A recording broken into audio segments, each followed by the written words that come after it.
Let's begin this evening with a look at the congressional hearing on the attacks in Benghazi, Libya.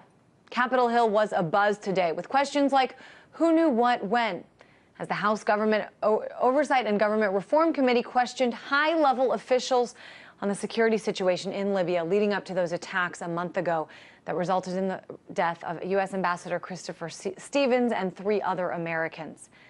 U.S. Security Officer Eric Nordstrom said he personally sent 2 cables to the U.S. State Department asking for more security while stationed in Libya.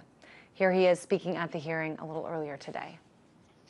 I had not seen an attack of such ferocity and intensity previously in Libya, nor in my time with the Diplomatic Security Service. I'm concerned that this attack signals a new security reality. Over the last few days, new information has been coming out showing some of the initial information about protests outside the consulate in Benghazi, that was false. The U.S. State Department now says there was no protest. What happened on the night of September 11th had nothing to do with the controversial offensive video called The Innocence of Muslims, and everything to do with a group of armed men who came onto the compound where the Benghazi consulate is based. And after being unable to get to Ambassador Stevens directly, they set the building on fire. We now know Ambassador Stevens most likely died of smoke inhalation. So to talk more about the changing story and the developing investigation, I was joined earlier by Reba Abu Hamdia, our Arabic correspondent here at RT, and we first discussed what happened at the actual hearing today. Actually, the whole hearing was just the Congress demanding answers from the administration that the administration could not provide exactly as per the request of the Congress. They want answers as to what exactly happened, especially as the Congress members kept saying after all the contradicting information and stories that they kept hearing from the administration. And the fact that there was a press conference one day before this hearing just even added fuel to the fire that was happening, or that just is because of the intensity of what happened in Benghazi in Libya. Certainly unprecedented attacks. I think it's been about 50 years since the U.S. has lost any of its ambassadors while serving. And so, of course, rightfully so, people want to know answers. They want to know if, in fact, people coming forth begging for more security in Libya, if that was ignored. But so far, Rima, have we heard anything that shows us that more security would have, in fact, prevented these attacks? Well, that's an arguable statement. And a lot of the witnesses on the Hill kept saying that this is not a preventable attack. You cannot prevent an attack as big as this one just by adding a few more security personnel or just by adding 1 foot of concrete cement to the walls of the embassy. This is not an attack that was easily prevented just by adding to the security that was already provided, even though there were requests made to add to the security of the compound. But these requests would not have been sufficient enough to counter an attack, like the one that happened, like the one that killed Ambassador Stevens in Benghazi. And therefore, these requests, all as true as they were, could not have prevented what happened. Although something I think a lot of people are finding very shocking is this information that's coming out that when these requests were made by these high-level officials, sending cables to the U.S. State Department, that they were told not only no, but they were told stop asking, do not keep putting this in writing.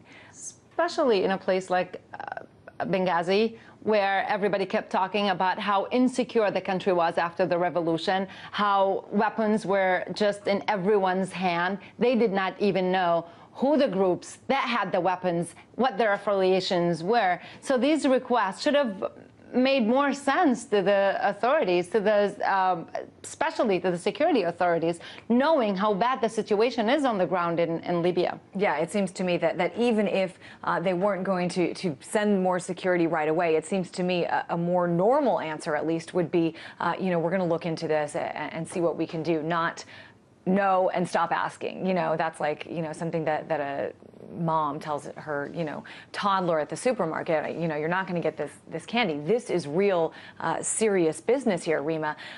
One of the things, though, that really came out, I was watching quite a bit of the hearing today, and there was a lot of back and forth. And something that a lot of people on both sides are saying is that this is a tragic attack that has now become political. And let me play a really quick part of an exchange that happened today.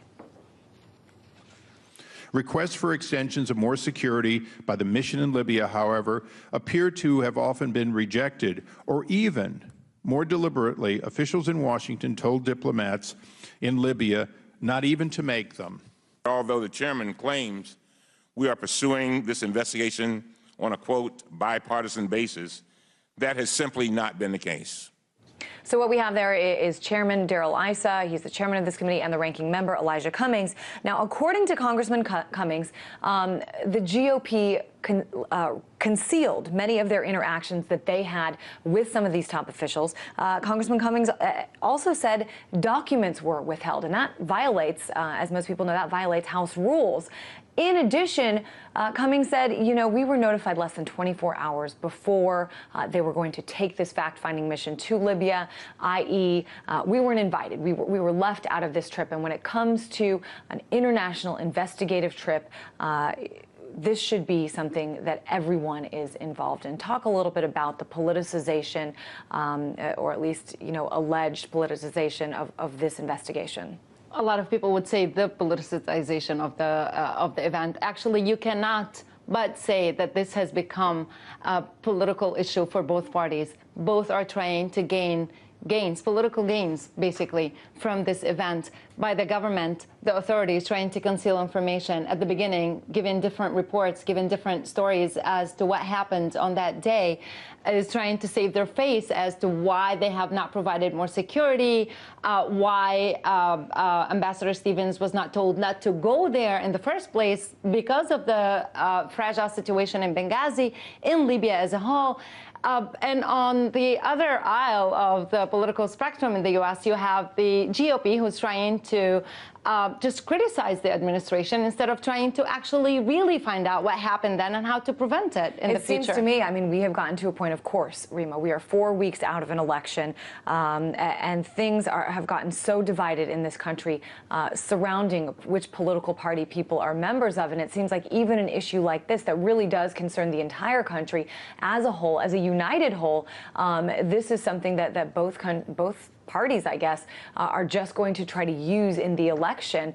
You have people blaming Obama for getting intelligence information and ignoring it. You have the Obama administration blaming House Republicans for cutting security funding. So it's really interesting what we're seeing here. A little too much politics. I think a lot of people are concerned. What I want to know from you, Rima, I know you spend a lot of your days sort of combing through Arabic newspapers and websites on Twitter, and reading things that most people in this country wouldn't see or even be able to understand.